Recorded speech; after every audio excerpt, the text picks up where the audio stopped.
इन दिनों सिनेमा घरों में आदित्य घर द्वारा निर्देशित फिल्म धुरंधर सुर्खियों में लगातार बनी हुई है। दर्शकों द्वारा इस फिल्म को लेकर खूब प्यार भी मिल रहा है। सोशल मीडिया पर धुरंधर को लेकर मीम्स की बाढ़ भी आ गई है। ऑडियंस के प्यार से ये मूवी सुपरहिट साबित हुई।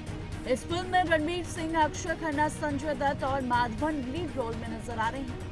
वही सोशल मीडिया पर फिल्म को लेकर जो है काफी बज़ बना हुआ है और लोग इसे पसंद भी कर रहे हैं। लेकिन इस बीच फिल्म को लेकर एक बड़ी खबर आपको बता रहे हैं कि इस फिल्म को पाकिस्तान में बैन कर दिया गया है। धुरंधर को गल्फ देशों में भी बैन किया गया है। हिंदी फिल्म धुरंधर को लेकर जो बवंडर उठा है वो सिर्फ एक फिल्म का विवाद नहीं, बल्कि ये उस बदलती दुनिया की कहानी है जहां भारत का पक्ष मजबूती से उभर रहा है और कुछ देशों को ये हकीकत पच नहीं रही है। सबसे पहले एक बात साफ है कि धुरंधर कोई फैंटेसी नहीं है, ये एक रियल रूप है उस हकीकत का जिससे भारत ने ऑपरेशन सिंदूर जैसी कार्रवाई के जरिए दुनिया के समक्ष रखा है। यही वजह है कि पाकिस्तान और उसके समर्थकों के दिल में ये फिल्म कांटे की तरह चुभ रही है। लेकिन असली सवाल पाकिस्तान से भी बड़ा है। भारत के दोस्त कहे जाने वाले खाड़ी देश आखिर पाकिस्तान की राय से इतने प्रभावित आखिर क्यों हैं? उन्होंने फिल्म को सीधे सीधे बैन कर दिया। ये वही खाड़ी देश हैं जिनके साथ भारत आज रणनीति, साझेदारी, ऊर्जा सहयोग, व्यापार, सुरक्षा रिश्ते मजबूत कर चुका है। फिर सिर्फ इसलिए कि एक फिल्म पाकिस्तान के इस्लामवादी ढांचे को बेनकाब करती है। वह भारत के पक्ष की बजाय पाकिस्तान के दबाव में क्यों झुक गए, या ये डर कहीं गहरा बैठा है कि भारत का मजबूत नैरेटिव मुसलमानों के नाम पर राजनीति चलाने वाले देशों को असुविधा में डाल देता है। खाड़ी देशों की ये स्थिति एक और सच्चाई उजागर करती है कि भारत जब अपने मन की कहानी कहने लगता है तो दुनिया के कई शक्ति केंद्र असहज होने लगते हैं।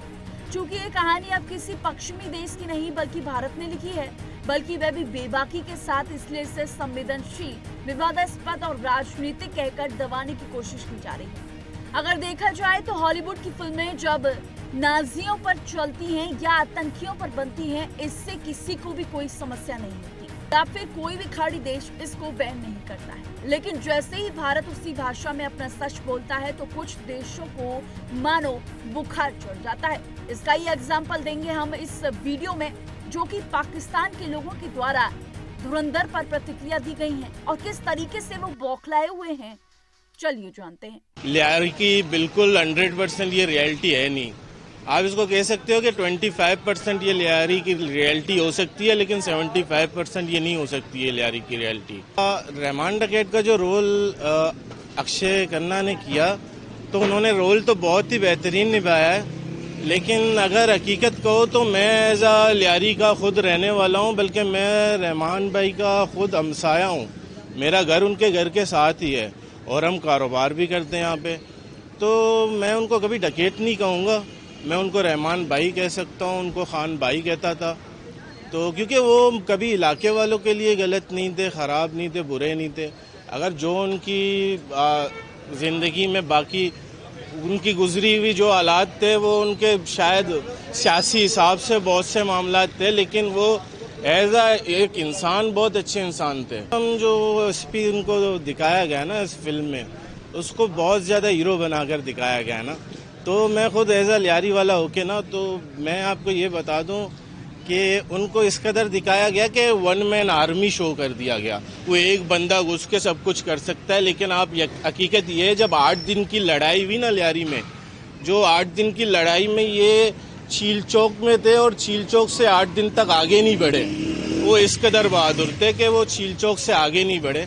मैं उनको नहीं कहता बुरा, वो एक पुलिस वाले थे, अच्छे बंदे थे, अच्छे काम किए उन्होंने, लेकिन इस कदर जो उनको प्रोमोट किया गया है ना और लियारी को डिफेम किया गया है, तो ये मैं इसको नहीं जस्टिफाई नहीं समझता इसको मैं, कि ये लियारी के साथ जस्टिफाई है नहीं। तो उनके तो बहुत से मामला ऐसे थे। 8 दिन की लड़ाई में चौधरी असलम के जो मुकाबले में एक बच्चा भी शहीद हो गया जो पुलिस की गाड़ी के नीचे आ गया था, वो चीज़ भी दिखानी चाहिए थी, वो नहीं दिखाई गई। तो बहुत से मामला थे। अब आपको पता है बॉलीवुड तो वैसे भी चलता है, पाकिस्तान को बुरा बनाकर ही चलता है। तो वो अपनी तरफ से जितना उसने करना था उसने कर दिया है। बाकी जो रियलिटी है वो तो हम रहने वाले हैं, हमारे को पता है ना। तो मैं 25% इसमें बोल सकता हूँ कि है, लेकिन 75% ऐसा लियारी है नहीं। असल बात यह है कि अगर रील में दिखाई गई भारत की शक्ति से ही इतनी घबराहट है तो असली भारत का सामना करने का साहस कहां से आएगा। आज का भारत वह नहीं रहा जिसे डराया जा सके या किसी आवाज से रोका जा सके। ये नया भारत अपने सैनिक अभियान में दिखाता है, आतंकवाद के खिलाफ अपनी नीति में स्पष्ट रखता है और अंतर्राष्ट्रीय मंचों पर किसी के लिहाज में झुकता नहीं। तो को ये समझ लेना चाहिए कि इस भारत के साथ खड़ा होना फायदे का सौदा है और पाकिस्तान जैसे असफल कट्टरवादी ढांचे को खुश करने के लिए भारत से दूरी बनाना भविष्य में उन्हें और भी महंगा पड़ सकता है। फिल्म धुरंधर को लेकर हंगामा हो रहा है और वह ये साबित करता है कि पाकिस्तान का नैरेटिव अब कमजोर होता नजर आ रहा है और भारत का नैरेटिव ताकत पकड़ रहा है। वह देश जो पाकिस्तान के पारंपरिक प्रभाव में थे अब वह इस बदलाव को देखकर घबराए हुए हैं, लेकिन घबराहट से ज्यादा वह उनकी कमजोरी दिखाती है क्योंकि सच्चाई से डरने वाले ही आवाजों को दबाते हैं। इसका ये एक और एग्जाम्पल हम आपको दिखाएंगे, देखिए इस वीडियो में। उसमें भारत जो दिखाया गया उस तरह नहीं दिखाया गया जिससे रियल होता था। इस पे एक खूबी है कि इस फिल्म में अक्षय खन्ना का जो 27 साल तक रिलाप रहा था और रहमान के नाम से उनका वक्त खुल गया है। बाकी बरक्स इसमें कहानी जो दिखाया गया जिस तरह रहमान को दिखाया गया उस तरह नहीं है। लियारी में वो हमारे गरीब लोगों के लिए मसीहा बनता था और सियासत में उनका कदम रखना, फिर उसके बाद ये सारे मामलात हो गए थे। जिस तरह उनको सियासी पीपल्स पार्टी को दिखाया गया, पीपल्स पार्टी इस तरह नहीं है, सियासी जमात है, बड़ा अरसे दराज से यहाँ काम कर रहे हैं गरीबों के लिए, बहुत से माशी मामलात भी किए हुए हैं। जिस तरह इंडिया वालों ने हमारे ऊपर जो फिल्म बनाया गया वो बरक्स गलत है, उसको हम लोग तस्लीम नहीं करते हैं इस फिल्म को। बता दें कि भारत को इस बहिष्कार से विचलित होने की जरूरत नहीं है, बल्कि ये तो संकेत है कि भारत की सांस्कृतिक और रणनीतिक ताकत सीधे सही जगह चोट कर रही है। अगर सिर्फ एक फिल्म से इतनी बेचैनी है तो भारत की वास्तविक संकल्प और शक्ति का असर कितना गहरा होगा ये दुनिया अच्छी तरह समझ चुकी है। बता दें धुरंधर को लेकर पाकिस्तान में जिस तरीके से लोग बौखलाए हुए हैं इसका उदाहरण हमने आपको दिखाया। उनको ये कहानी पच नहीं रही है और सीधे तौर पर कहा जाए तो उनको ये असलियत और हकीकत नजरअंदाज करने में उनको फायदा लगता है, क्योंकि उनकी हकीकत उनके माइंड में कुछ और है और असलियत कहानी को देखकर जाहिर सी बात है कि पाकिस्तान के लोगों को ये फिल्म अच्छी नहीं लगेगी। आपका इस वीडियो पर क्या कहना है कमेंट में जरूर बताइएगा। ऐसी तमाम बॉलीवुड से जुड़ी न्यू अपडेट्स के लिए देखते रहिए 2NBX ग्लोब।